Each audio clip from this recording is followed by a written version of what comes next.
Welcome to moms diary. இன்னைக்கு நம்ம என்ன பண்ண போறோம்னா சிலோன் தேங்காய் புலாவ். ஃபர்ஸ்ட் ஆயில் 2 ஸ்பூன் ஊத்தும்.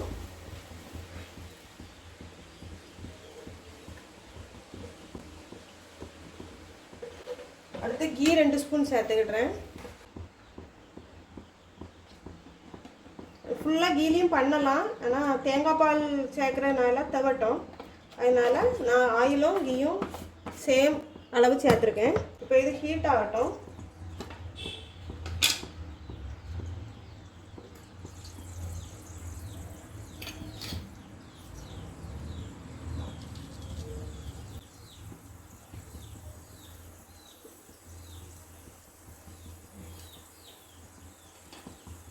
சூடாயிட்டு இதில் வந்து பட்டை, கிராம்பு, ஏலக்காய், நான் பிரியாணி இலை வந்து ஃப்ரெஷ்ஷாக உள்ள இலை வச்சுருக்கேன். நீங்கள் காஞ்ச இலை கிடைச்சாலும் போடலாம். பாருங்கள், ஃப்ரெஷ்ஷான இலை வச்சுருக்கேன். இதில் வந்து கிராம்பு, ஏலக்காய் எல்லாம் சேர்த்துருக்கேன்.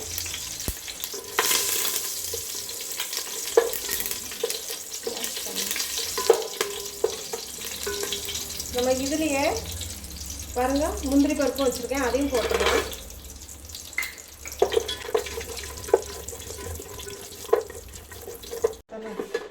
பாருங்க, அடுத்தலாம் வெங்காயம் பெருசு பெருசாக கட் பண்ணி வச்சுருக்கேன், அதை போட்டுருங்க.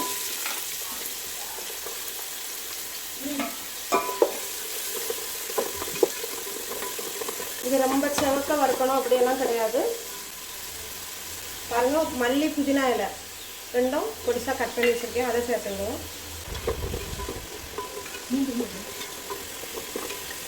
உள்ளி கலர் மாறக்கூடாது, ஓரளவு வதங்கினா போதும்.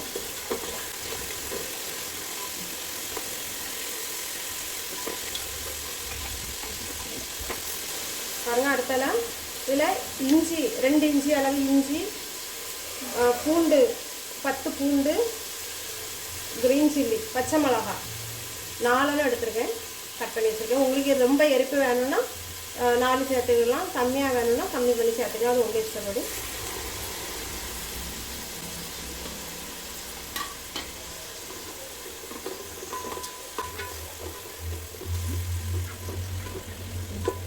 பாருங்கள், அதை அரைச்சி வச்சுருந்தேன் மிக்சியில் போட்டு நல்லா பேஸ்ட்டாக அரைச்சி வச்சுருந்தேன். பச்சை மிளகாய், இஞ்சி, பூண்டு. இப்போ அது கொஞ்சம் பச்சை வாசனை போகட்டும். சீக்கிரம் வதங்கிறதுக்கு கொஞ்சம் உப்பு சேர்த்துருக்கேன். நான் கல் உப்பு பொடிச்சு வச்சுருக்கேன், அதுதான் சேர்த்துருக்கேன். பட்டாணி பாருங்கள், ஃப்ரெஷ் பட்டாணியும் சேர்க்கலாம். எனக்கு ஃப்ரெஷ் பட்டாணி கிடைக்கல, நான் காஞ்ச பட்டாணியை ஊற வச்சு 3-4 மணிக்கு ஊற வச்சு அதை குக்கரில் வேக வச்சு எடுத்து வச்சுருக்கேன், அதை சேர்த்துக்கிடுவோம். இது வந்து ஒரு 1/4 கப் எடுத்துருக்கேன்.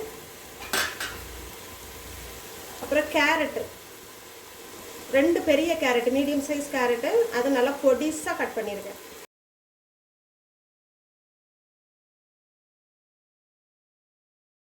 மூணு கப்பு பாஸ்மதி அரிசி நான் 20 நிமிஷம் ஊற வச்சுருக்கேன். தேங்காய் பாலில் ஊற வச்சுருக்கேன். ஒரு தேங்காய் முழுசாக திருவி அதை மிக்சியில் அரைச்சி வடிகட்டி பாருங்கள் தேங்காய் பாலில் ஊற வச்சுருக்கேன். இதை இப்போ இதில் சேர்க்கணும். 3 கப்பு அரிசிக்கு 6 கப்பு அளவு. அதில் வந்து 3 கப்பு வந்து தேங்காய் பால், 3 கப்பு தண்ணி.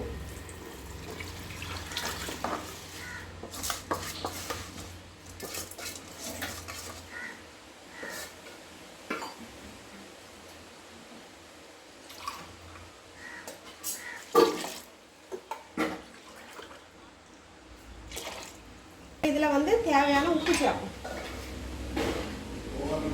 கல் உப்பு சேர்த்துருக்கேன்.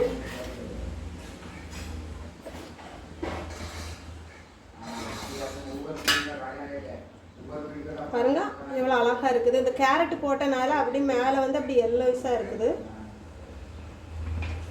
இப்போ இதை நம்ம மூடி வச்சுருவோம். ஒரு 5 நிமிஷம் ஹை ஃப்ளேமில் வைப்போம். இப்போ வந்து நம்ம லைட்டாக திறந்து பார்ப்போம் எப்படி இருக்குது. அது இப்போ தான் கொதி வந்திருக்குது. இன்னும் நல்லா கொதிச்ச பிறகு தான் நம்ம ஸ்லிமில் வைக்கணும். இப்போ ஹை ஃப்ளேமில் இருக்குது. நான் 5 மினிட் ஆகல, ஹை ஃப்ளேமில் இருக்குது. பாருங்கள், இப்போ பார்ப்போம். 5 மினிட் ஆயிட்டு. இப்போ வந்து நம்ம ஸ்லிம்மில் வச்சுருவோம்.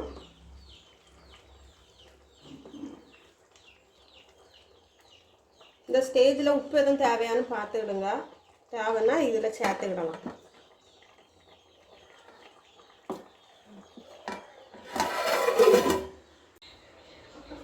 பாருங்கள், இப்போ பார்ப்போம் ரெடி ஆகிருக்கான்னு. சூப்பராக ரெடி ஆகிருக்கு. தேங்காய் பால் ஸ்மெல் நல்லா அழகாக இருக்குது. இது நல்லா டேஸ்டியாக இருக்கும். நீங்களும் பண்ணி பாருங்கள். சிலோன் தேங்காய் புலாவ் ரெடி. இப்போ நம்ம சர்வ் பண்ணலாம். ஃப்ரெண்ட்ஸ், எவ்வளோ அழகாக இருக்குன்னு, நல்லா மனமாக டேஸ்டியாக இருக்குது. நீங்களே இதே மாதிரி பண்ணி பாருங்கள். சிலோன் தேங்காய் புலாவ். இதுக்கு சைட் டிஷ்ஷாக வந்து சிக்கன் கிரேவி, கடலை குழம்பு கூட நல்லா தான் இருக்கும். குழந்தைங்க ரொம்ப விரும்பி சாப்பிடுவாங்க. நீங்களும் இதே மாதிரி ட்ரை பண்ணி பாருங்கள். எப்படி இருந்துன்னு சொல்லுங்கள். லைக் பண்ணுங்கள், ஷேர் பண்ணுங்கள், சப்ஸ்கிரைப் பண்ணுங்கள். பாய், தேங்க்யூ.